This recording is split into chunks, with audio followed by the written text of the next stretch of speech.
दोस्तों ये तस्वीरें राहुल गांधी की हैं। राहुल गांधी रायबरेली पहुंच गए हैं और थोड़ी देर पहले कुछ इस तरह से वो पोलिंग बूथ पर पहुंचे और लोगों से मिले। यहां पर वो लोगों से मिले तो लोग उनको अपना बीच पाकर खुश थे, कोई उनके साथ सेल्फी ले रहा था।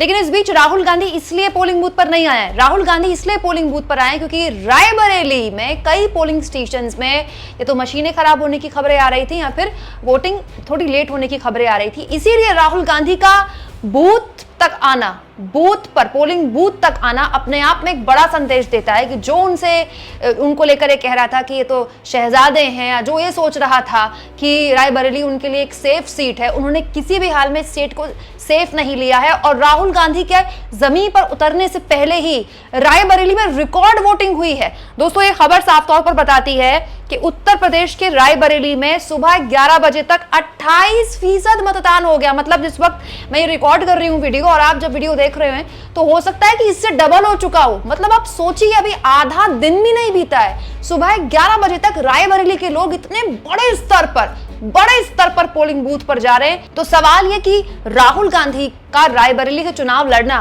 क्या बिल्कुल सही साबित हुआ? बहुत से लोगों ने जब अमेठी से राहुल गांधी ने चुनाव नहीं लड़ा, रायबरेली से चुनाव लड़ने की बात कही तो इस फैसले की आलोचना की थी दोस्तों। लेकिन तब से लगातार मैं पहले दिन से ये बात बोल रही हूं कि रायबरेली से राहुल गांधी का लड़ना उत्तर प्रदेश के अंदर कांग्रेस पार्टी को हर लिहाज से एक विन विन सिचुएशन में लाएगा।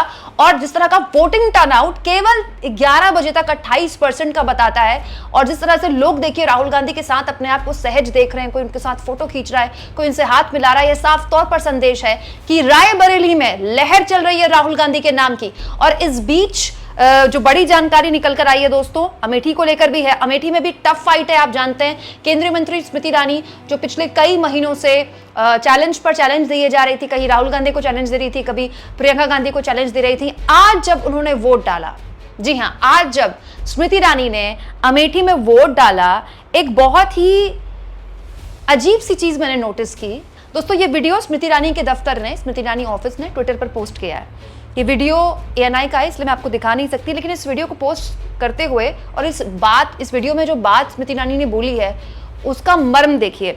ये मेरा सौभाग्य है कि आज गौरीगंज में विकसित भारत के संकल्प के साथ गरीब कल्याण एवं महिला शक्ति को समर्पित एक राष्ट्र सेवक को मैंने अपना मत दिया।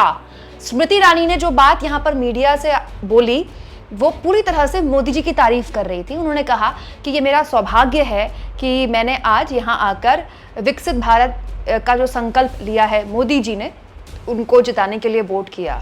मतलब हैरानी की बात है दोस्तों, अमेठी से स्मृति ईरानी सांसद हैं, अमेठी से स्मृति ईरानी एक बार फिर बीजेपी की प्रत्याशी हैं, अमेठी से स्मृति ईरानी चुनाव लड़ रही हैं और वो वोट किसके नाम पर मांग रही हैं? प्रधानमंत्री मोदी के नाम पर। यह बात सही है दोस्तों कि उत्तर प्रदेश ही नहीं, देश के ज्यादातर बीजेपी के जो प्रत्याशी है ना, देश के अलग अलग हिस्सों में, सबके लिए यही कहा जाता है कि ज्यादातर अगर आप ऑल टोटल देश में जोड़ें तो करीब 40 से 45 ही ऐसे बीजेपी के उम्मीदवार होंगे जो अपने नाम पर, अपने काम पर वोट मांगते हो। अगर बीजेपी उनको निकाल भी दे तो भी वो जीतने का दम भरते हो, मतलब वो जीत जाएं। ज्यादातर प्रत्याशी मोदी जी के नाम पर वोट मांगते हैं और मोदी जी के नाम पर उनको जीत मिल जाती है। लेकिन मैं हैरान हूं दोस्तों, केंद्रीय मंत्री स्मृति ईरानी, जी हाँ, केंद्रीय मंत्री स्मृति ईरानी को वोटिंग के दिन, जिस दिन उनकी अपनी सीट अमेठी में वोटिंग हो रही है, उस दिन भी उनको पीएम मोदी के नाम पर वोट मांगना पड़ रहा है। स्मृति ईरानी कह सकती थी मैं मौजूदा सांसद हूं, मैंने ये काम करवाया, जो भी वो उन्होंने काम करवाए। वो खुद कहती है कि वो 5 साल लगातार सक्रिय रही, ठीक चुनाव से पहले उन्होंने घर बनाया। तो ये बदला हुआ मिजाज क्या कहलाता है? और अमूमन जब मीडिया सामने होती है तो स्मृति ईरानी बड़े एक तल्ख लहजे में रहती हैं, बहुत एग्रेसिव नेता हैं। आज के दौर में तो एग्रेसिव राजनीति ही चलती है। तो सवाल ये दोस्तों कि स्मृति ईरानी जीत को लेकर आश्वस्त हैं, इसीलिए वो एग्रेसिव नहीं थी जो कि अमूमन वो होती हैं, या फिर स्मृति ईरानी के समझ में आ गया है कि आज वोटिंग के दिन अगर अमेठी में उनकी गाड़ी फंस गई या अमेठी में कुछ भी ऊंच नीच ऊपर नीचे हो गया तो मामला गड़बड़ा सकता है। क्योंकि दोस्तों अमेठी को लेकर तो अब हर कोई ये कह रहा है, चाहे गोदी मीडिया कहे चाहे यूट्यूबर कहे, कि अमेठी में एक एक वोट की लड़ाई, अब एक एक वोट की। खुद स्मृति ईरानी लगातार इंटरव्यूज में कह रहे हैं कि मेरी लड़ाई प्रियंका गांधी से है, मैं प्रियंका गांधी के खिलाफ चुनाव लड़ रही हूं। और बात भी सही है, प्रियंका गांधी ने जिस तरह से कैंपेनिंग की अमेठी में, वो मतलब किसी ने सोचा नहीं होगा कि प्रियंका गांधी एक सांसदीय के चुनाव को पंचायत के चुनाव के बराबर बना देंगी। बिल्कुल लोकल लेवल पर उन्होंने कैंपेनिंग की। एक जगह में तो रात में माइक खराब हो गया, बिजली चली गई, तो बिना माइक के गाड़ी के ऊपर खड़ी होकर उन्होंने भाषण देना शुरू कर दिया। वहां पर जो लोग थे वो भी हैरान हो गए। इस बीच स्मृति ईरानी को टेंशन देने वाली एक ऐसी तस्वीर और सोशल मीडिया में वायरल हो गई, जिसमें अमेठी में स्मृति ईरानी को टक्कर देने वाले कांग्रेस के प्रत्याशी किशोरी लाल शर्मा भी कुछ इस तरह से अमेठी के अलग अलग बूथ में गए और वहां जाकर उन्होंने लोगों से बातचीत की और वोटिंग का जायजा लिया। हर लिहाज से ये स्मृति ईरानी को परेशान करने वाली तस्वीर है। तो दो चीजें यहां पर मैं आपके सामने रखना चाहती हूं दोस्तों। दोनों तस्वीरें बहुत ही हैरान करने वाली हैं और सबसे महत्वपूर्ण तस्वीर राहुल गांधी का रायबरेली के बूथों पर जाना, रायबरेली के बूथों पर जाकर लोगों से मिलना।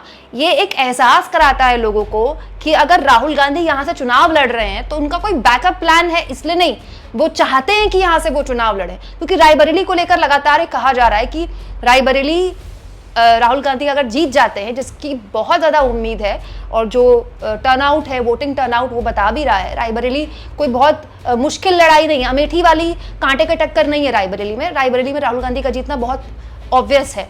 तो अगर राहुल गांधी जीत जाते हैं रायबरेली से, तो बहुत संभव है कि वायनाड से प्रियंका गांधी उपचुनाव में फिर से अपनी किस्मत आजमाएं और दोनों ही सीटें भाई बहन के पास रहें। लेकिन इस बीच रायबरेली की तस्वीर किस हद तक अमेठी को प्रभावित करेगी, क्योंकि अमेठी और रायबरेली की दूरी ज्यादा है नहीं। और यहां पर यह बात भी गौर की जाए कि जब रायबरेली में रैली की थी राहुल गांधी के लिए सोनिया गांधी ने और भावुक अपील की थी कि मैं अपना बेटा आपको सौंप रही हूं, उस वक्त किशोरी लाल शर्मा को आगे करते हुए राहुल गांधी ने कहा था कि ये मैं वादा करता हूं कि जो काम रायबरेली के लिए होगा वो काम अमेठी के लिए होगा, जो रायबरेली को मिलेगा वो मैं अमेठी के लिए लाकर दिखाऊंगा। तो बड़ा सवाल यह है दोस्तों कि उत्तर प्रदेश की ये दो सीटें जो सबसे ज्यादा हाई प्रोफाइल हो गई हैं, ये वाकई में क्या बीजेपी के लिए वैसी स्थिति पैदा कर सकती है जिसकी उसको उम्मीद नहीं थी। क्योंकि कहा यह जा रहा है दोस्तों कि अगर अमेठी से स्मृति ईरानी हार गई, जिसकी संभावना है, इतना मुश्किल नहीं है, अगर स्मृति ईरानी अमेठी से हार गई तो उत्तर प्रदेश में जो बीजेपी ने माहौल बनाया, फिर उत्तर प्रदेश में बीजेपी कितनी बड़ी जीत भी दर्ज कर ले, एक टीस रह जाएगी, उत्तर प्रदेश के रंग में भंग पड़ जाएगा। लेकिन आज दोस्तों अमेठी और रायबरेली की जनता ये तय कर देगी कि जिन 14 सीटों पर आज मतदान हो रहा है उनमें उनके क्या रुझान है। हम उम्मीद करते हैं कि अगर आपकी सीट में भी मतदान हो रहा है तो दोस्तों इस वीडियो को देखने के बाद वोट करने जरूर जाएं। और अगर आप वोट कर चुके हैं तो इससे अच्छी और क्या बात हो सकती है। दोस्तों जिस तरह से पोलिंग बूथ पर, ग्राउंड जीरो पर खुद उतर गए राहुल गांधी, लोगों के बीच चले गए, पोलिंग बूथ पर लोगों से बात करने लगे, ये एक तस्वीर। और दूसरी तस्वीर स्मृति ईरानी का वोटिंग के दिन मोदी जी के नाम पर वोट मांगना, इसको आप किस तरह से लेते हैं कमेंट बॉक्स में जरूर लिखें। और जितना हो सके दोस्तों चैनल को शेयर करें, सब्सक्राइब करें और थैंक्स और ज्वाइन के ऑप्शन से अगर आप चाहें तो कुछ आर्थिक मदद भी चैनल की कर सकते हैं।